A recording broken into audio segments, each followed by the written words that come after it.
como parte de mi compromiso con la educación, pues estoy aquí como ministra de Estado con la responsabilidad que esto implica, ¿no? Porque sin lugar a dudas, yo como maestra vengo trabajando hace más de 30 años en esta línea de carrera y considero que hay muchas cosas por hacer, por atender y por priorizar también, ¿no? ¿El cargo de un viceministro es más técnico y de un ministro es más político o las dos cosas hay que combinarlas siempre? Yo creo que las dos cosas se combinan siempre. Evidentemente en el viceministerio de gestión pedagógica, por ejemplo, que tuve a mi cargo, yo estuve trabajando básicamente, bueno, todo lo que tenía que ver con los aspectos pedagógicos, desde inicial, que es las cunas de 0 años, hasta la universidad. Y en ese sentido tienes también todo el tema de docentes. Hay una dirección general de educación docente, donde vemos todo el tema de la normativa, el tema de las plazas, los nombramientos, las evaluaciones.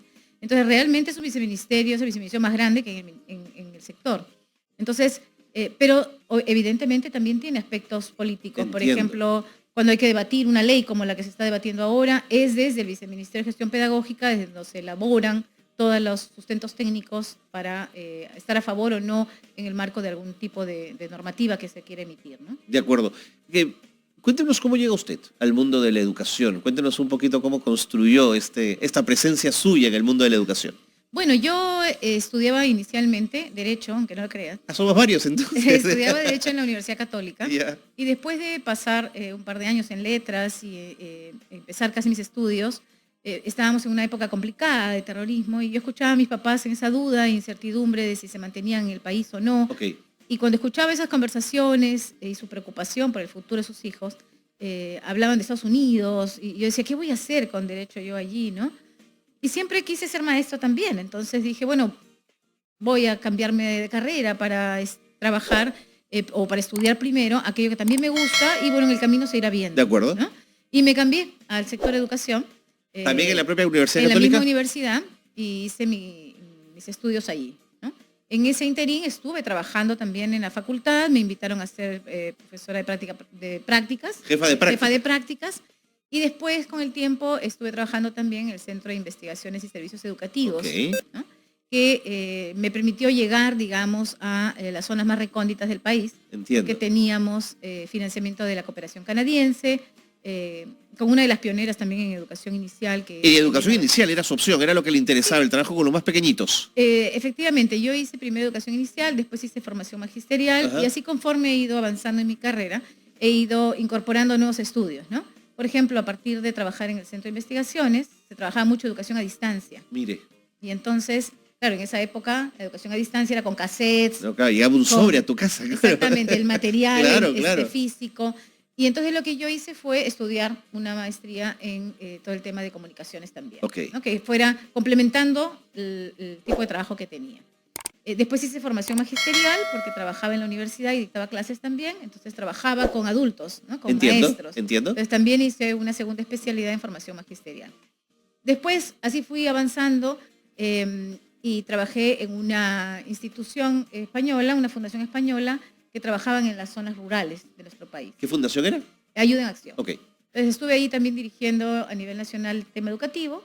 Y también hice estudios que me permitieran abarcar un poco más lo que era el tema rural. ¿Eran proyectos de fortalecimiento de capacidades del ámbito rural, de la educación pública? ¿Por ahí iban las cosas? Era el mejoramiento de todo lo que era los aspectos metodológicos sobre la educación rural. La educación rural viene siendo puesta como una prioridad, sin embargo, no hemos logrado revertir los resultados, ni tampoco tener mejores condiciones para los chicos. Entonces, para mí es una prioridad.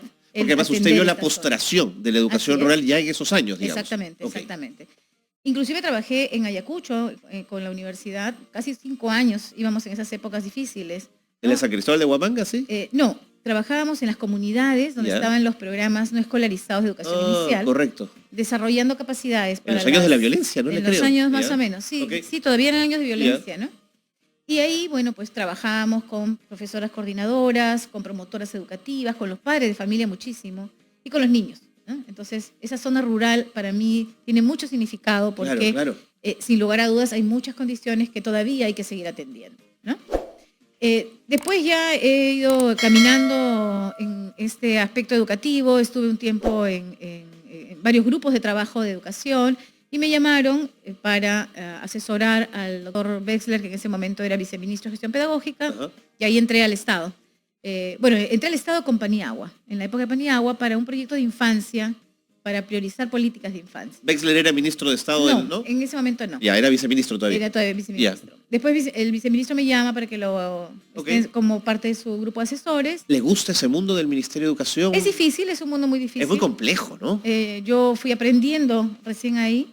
Entré en el año 2002. Después regresé en el 2004. Y en el 2004, después de ser asesora, me piden que asuma la dirección inicial y primaria. Entonces la asumo. Y ahí empezó el tener menos horas de sueño, porque no solamente es el tema técnico, claro, es el tema complejo de la estructura del Estado y de la normativa del sector público, que es bastante compleja también, ¿no?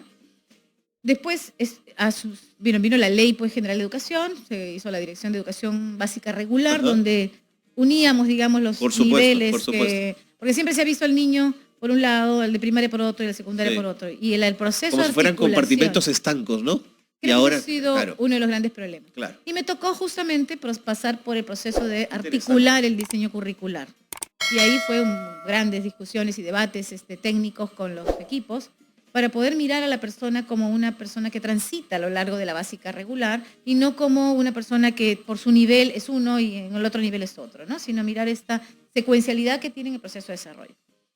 Ahí fue que hicimos el primer proceso de articulación del diseño curricular y posteriormente a ello pues han ido haciendo algunos cambios también curriculares en ese marco, ¿no?